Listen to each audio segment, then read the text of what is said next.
Assalamualaikum warahmatullahi wabarakatuh. Selamat pagi, selamat siang, selamat sore para viewer, para follower, para penonton dari akun YouTube Susno 2G. Kalau sudah menonton, jangan lupa ya tekan tombol subscribe. Kemudian like.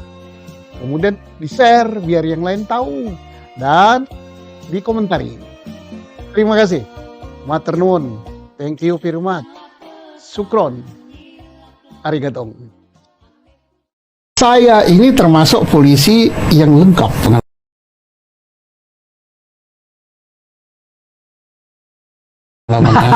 Kalau yang lain jadi Kabarizkrim karena gitu kan.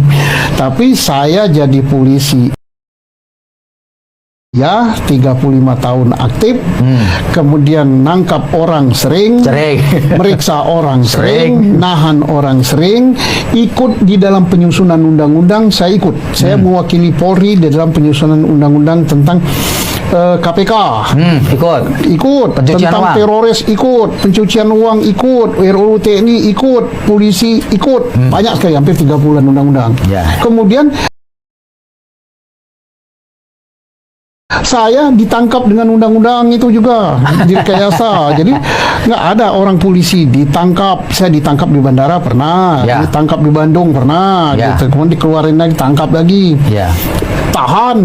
Nah makanya ini rekayasa seperti ini jangan sampai terulang lagi. Karena Bapak pernah merasakan nggak enak. Saya itu direkayasa hanya korban saya itu kan dicopot dari jabatan, kemudian dimasukkan dalam penjara. Itu saja nggak enak. Kalau ini nyawa yang melayang. Ini lebih berat lagi ya Pak? Bintang 3 Kabarizkrim aktif bisa direkayasakan perkara kok. Yang nggak masuk akal. Kemudian apalagi yang pangkat lebih rendah, ini nyawa melayang. Dan bisa lagi ini menimpa kepada masyarakat biasa dan siapa saja. Bisa. Kita tinggal nunggu waktu saja. Nah sekarang bintang 3 seperti saya sedang jabat Kabarizkrim itu bisa direkayasa. Mungkin ada yang bertanya, kok bisa Pak? Itu Pak, tanya kok bisa? Ya bisa saja. Siapa nggak bisa? Kan Pak Mahfud sendiri pernah dalam suatu kesempatan mengatakan bahwa mafia peradilan, atau apa istilahnya, saya lupa ya. Manakala penyidik dalam ini Polri penuntut dalam jaksa, hakim sudah bersepakat, ya jadilah itu barang pengacara. Saya, menurut saya, dan saya tidak pernah menandatangani berita acara, saya tidak pernah melakukan itu. Tapi saya bisa jadi kan ditangkap. Loh Pak Suno bisa banding, loh saya banding. Kasasi ya, PK ya, sampai sekarang 12 tahun, 10 tahun PK saya nggak diputus. Ya, mudah-mudahan Mahkamah Agung dengar ini. Nggak diputus sampai sekarang.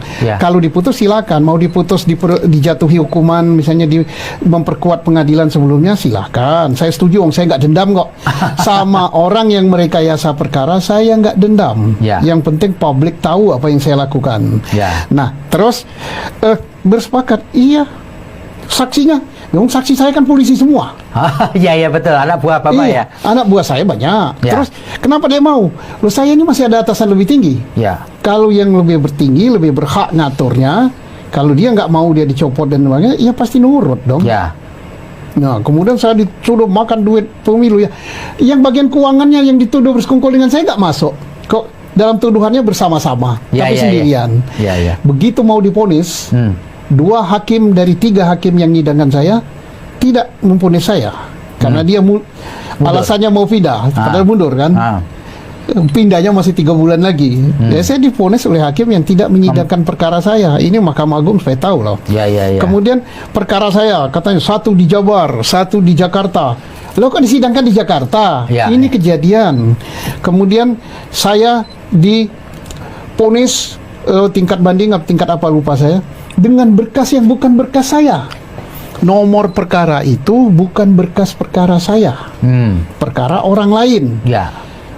Jenis perkaranya berbeda, tapi saya diponis dengan berkas itu. Namanya bukan saya. Itu terjadi pada saya. Itu Terus? karena itu bintang 3 loh Pak ya. Bintang 3. Jadi itu karena ada saling menyandera gitu. Saling sandra ya. Kalau polisi udah nyandra ada penuntut, Ya. dia sandra kamu gini loh. Ini kan nurut. Ya. Kalau penuntut nyandra ini nurut. Ya kan Pak Mahfud kan begitu bilangnya. Ini bukan saya loh. Ya, ya.